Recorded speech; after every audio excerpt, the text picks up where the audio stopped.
الله الرحمن الرحيم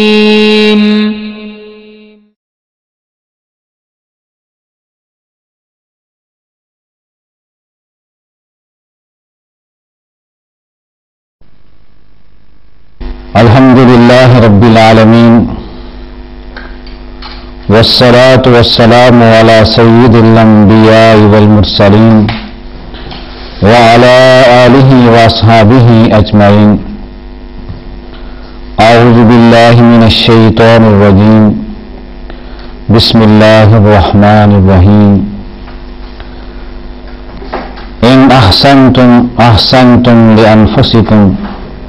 وَإِنْ أَسَأْتُمْ فَلَهَا. یہ سورہ بنی اسرائیل کی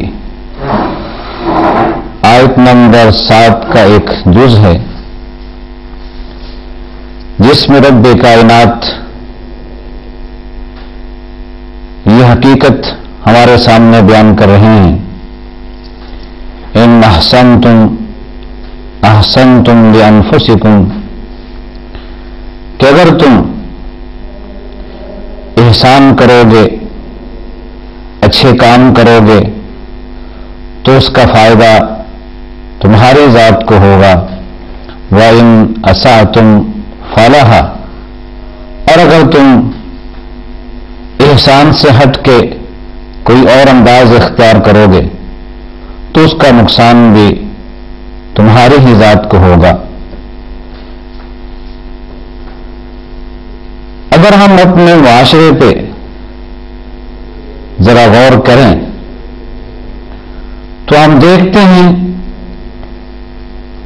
کہ اگر ہم کسی حیوان پہ احسان کرتے ہیں تو وہ حیوان ہمارا احسان مند بن جاتا ہے. اگر کسی بلی کی کمر پہ ہم پیار سے ہاتھ پھیریں تو وہ بلی بھی ہمیں تشکر کی نگاہ سے دیکھتی ہے. اگر ہم کسی کتے کو دودھ کے چند گھونٹ پلا دیں، روٹی کا ایک لقمہ کھلا دیں، گوشت کا ایک ٹکڑا دے دیں تو کتا بھی ہمیں تشکر کی نگاہ سے دیکھتا ہے، ہم سے وفاداری کا اظہار کرتا ہے اور احسان مند بن کر ہمیں پیار اور محبت سے دیکھتا ہے. اسی طرح تمام جانور، وہ گائے ہو، بھینس ہو،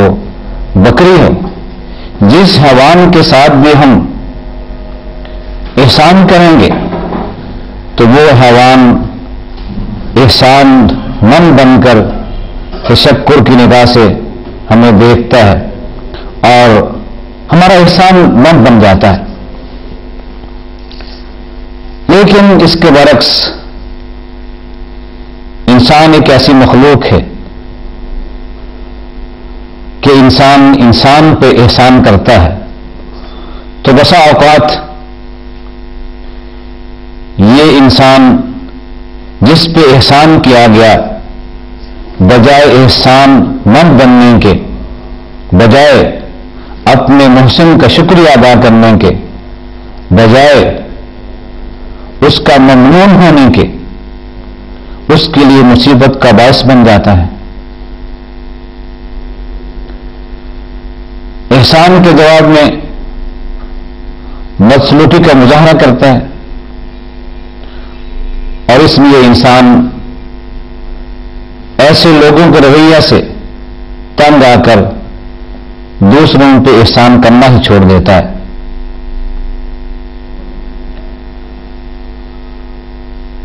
جبکہ انسان پہ اللہ تعالیٰ کے بے شمار احسانات ہیں اور انسان اللہ تعالیٰ کی بے انتہا لا تعداد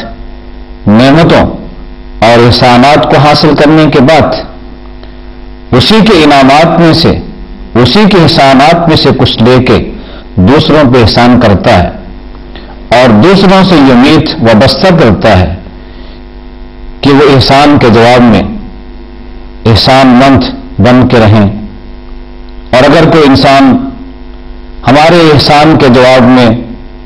احسان مند نہیں بنتا تو ہم اس پہ احسان کرنا چھوڑ دیتے ہیں۔ لیکن کبھی ہم نے غور نہیں کیا کہ اللہ کے تو ہم پہ بے شمار احسانات ہیں،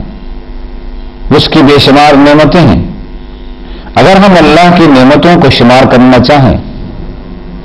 فَإِن تَعُدُّوا نِعْمَتَ اللَّهِ لَا تُحْصُوهَا، اگر تم اللہ کی نعمتوں کو شمار کرنا چاہو تو انہیں شمار نہیں کر سکتے۔ تو اللہ کی اس قدر اور بے انتہا نعمتوں اور احسانات کے حصول کے باوجود بھی ہم اللہ کے احسان مند نہیں بنتے، لیکن دوسروں سے ہم یہ توقع کرتے ہیں کہ جس انسان پہ ہم نے احسان کیا ہے وہ ہمارا غلام بن جائے،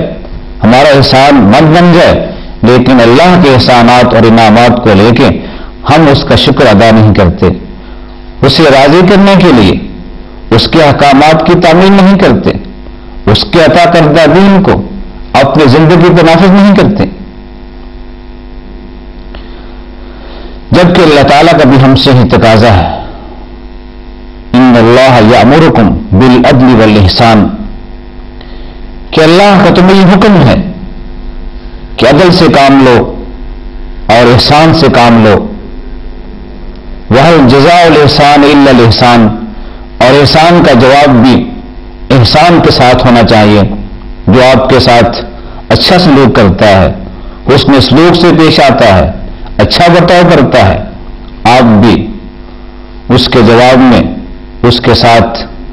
اچھا انداز اختیار کریں، اس کے ساتھ بھی حسن سلوک سے پیش آئیں۔ اور یہی چیز انسانی معاشرے کا ایک امتیاز ہے۔ اگر انسانی معاشرہ میں احسان نہ رہے تو یہ معاشرہ قائم نہیں رہ سکتا، انسانی معاشرہ نہیں بن سکتا۔ اور جب کسی انسانی معاشرے میں احسان کے ساتھ ساتھ احسان مندی کے جذبات بھی پیدا ہو جائیں تو اس سے معاشرے کا حسن اور بڑھ جاتا ہے، انسانی معاشرہ اور زیادہ حسین ہو جاتا ہے۔ لیکن جب کسی انسانی معاشرے میں احسان مندی بھی نہ رہے، احسان بھی نہ رہے، تو وہ معاشرہ انسانوں کا نہیں ہو سکتا، کسی اور مخلوق کا ہو سکتا ہے۔ وہ معاشرہ حسین نہیں ہو سکتا، بدنما بدصورت ہو سکتا ہے۔ یہ احسان انسانی معاشرے کا ایک امتیاز بھی ہے، اس کی خصوصیت بھی ہے۔ اور جب کسی انسانی معاشرے میں یہ خوبی، یہ وصف پیدا ہو جائے تو پھر وہ معاشرہ ایک جنت نظیر معاشرہ بن جاتا ہے۔ اگر ہر انسان دوسرے پہ احسان کرنے کی جستجو کرے اور دوسرے کے احسان کے جواب میں احسان مند بن کے رہے تو پھر کبھی بھی کسی گھرانے میں کوئی تلخی نہ ہو، کوئی جھگڑا نہ ہو، کوئی اختلاف نہ ہو، کبھی انسان کا دل بے سکون نہ ہو، اسے سکون بھی ملے، دل مطمئن بھی ہو، ہر گھرانہ پرسکون بھی ہو۔ اگر داماد اور سسر ایک دوسرے کے احسان کو سمجھتے ہوئے اس کے احسان مند رہیں تو کبھی بھی اختلافات جنم نہ لیں۔ اگر داماد یہ سمجھے کہ میرے سسر کا مجھ پہ بہت بڑا احسان ہے، اس نے اپنی بیٹی، اپنی عزت میرے حوالے کر دی ہے، اور جو شخص اپنی عزت کسی دوسرے کے حوالے کر دے، اس سے بڑا احسان کیا ہوگا۔ اگر داماد اپنے سسر کے اس احسان کو ذہن میں رکھے، اسے اہمیت دے، تو کبھی بھی داماد کی زبان سے اپنے سسر کے خلاف کوئی بات نہیں نکلے گی۔ اگر سسر بھی یہ سمجھے کہ میں نے اپنے داماد کو اپنی عزت دی ہے، یہ میری عزت کا محافظ ہے، میری بیٹی کے نام نفقے کا ذمہ دار ہے، میری بیٹی کے اخراجات کو برداشت کر رہا ہے، تو وہ بھی کبھی اپنے داماد کے بارے میں کبھی زبان پہ کبھی ذہن میں کوئی غلط بات نہیں لائے گا۔ اگر گھر کے اندر ساس اور بہو ایک دوسرے کے احسانات کو سمجھیں، اگر بہو اپنی ساس کے احسان کو سمجھے کہ ان لوگوں کا مجھ پہ احسان ہے کہ مجھے اپنے گھر میں جگہ دی، مجھے اپنے گھر کی ملکہ بنایا، مجھے اپنے گھر میں اختیارات دیے، میں ان کے بیٹے کی خوشیاں پوری کرتی ہوں، یہ میری خوشیاں پوری کرتے ہیں، تو کبھی بھی اس بہو کے دل میں ساس کے بارے میں کوئی غلط جذبات پیدا نہیں ہوں گے۔ اگر ساس بھی یہ سمجھے کہ میری بہو اپنے گھر بار کو چھوڑ کے آئی ہے، اس گھر کو جہاں 20-25 سال کی زندگی گزاری ہے، جس کے در و دیوار سے محبت ہے، یہ اس اپنے پیارے سبن کو میرے بیٹی خوشی کے لیے چھوڑ کے آئی ہے، اپنے ماں باپ کو چھوڑ کے ہمارے پاس چلی آئی ہے، اپنے بہن بھائیوں کو چھوڑ کے ہمارے پاس آئی ہے، اپنی سہیلیوں کو چھوڑ کے صرف میرے بیٹے کی خوشی کے لیے، میرے بیٹے کی زندگی میں خوشیاں بڑھنے کے لیے اپنا سب کچھ قربان کر کے میرے گھر میں آئی ہیں، تو کبھی بھی اس ساس کے دل میں بہو کے بارے میں غلط جذبات نہیں آئیں گے۔ اگر بہو ساس کے بارے میں اور ساس بہو کے بارے میں اس طرح کے جذبات رکھیں، ایک دوسرے کے احسان مند رہیں، تو کبھی کسی گھر میں کوئی جھگڑا نہ ہو ساس اور بہو کا۔ اسی طرح اگر اولاد اور والدین ایک دوسرے کے احسان کو سمجھیں تو کبھی ماں باپ کو شکوہ نہ ہو کہ اولاد نافرمان ہے، اور نہ کبھی اولاد کو شکوہ ہو کہ ماں باپ ہم پر زیادتی کرتے ہیں۔ اگر اولاد یہ سمجھے کہ میرے والدین کا مجھ پہ بہت بڑا احسان ہے، اس دنیا میں میرا وجود میرے ماں باپ کی وجہ سے ہے، اگر میرے ماں باپ نہ ہوتے تو میں اس دنیا میں نہیں آ سکتا تھا،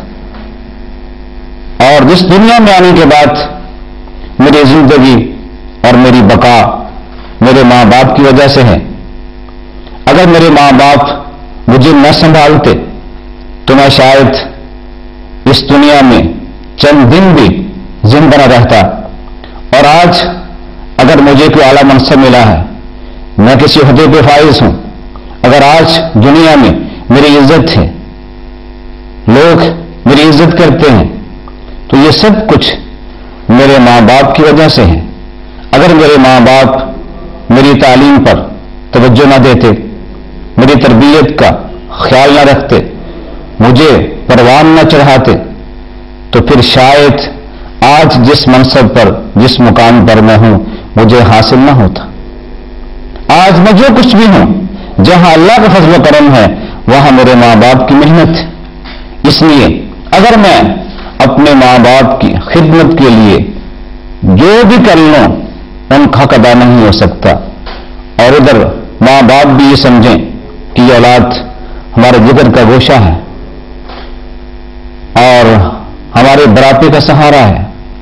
یہ ہماری عزت ہے، ہماری آن ہے، ہماری شان ہے، تو کبھی بھی ماں باپ اولاد کے بارے میں غلط سوچ نہیں سوچیں گے۔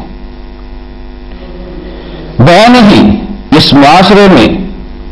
اگر مالک اور ملازم ایک دوسرے کے احسان کو ملحوظ رکھیں اور اس کے احسان مند رہیں تو کبھی بھی معاشرے میں خرابیاں پیدا نہ ہوں، کبھی بگاڑ پیدا نہ ہو۔ اگر ملازم یہ سمجھے کہ میرے مالک کا مجھ پہ بڑا احسان ہے، بہت سے لوگ بے روزگار ہیں جن کے پاس روزگار نہیں ہے، انہیں مزدوری نہیں ملتی ہے، ان کے کئی دن فاقوں سے گزرتے ہیں، میرے مالک کا مجھ پہ یہ احسان ہے کہ اس نے مجھے اپنے ہاں ملازمت دی، مجھے نوکری کرنے کے لیے اور ملازمت کرنے کا موقع فراہم کیا۔ اگر میرا مالک مجھے یہ موقع نہ دیتا تو شاید میرے بچے بھی بھوکے سوتے، میرے بچوں کی فیس ادا نہ ہو سکتی،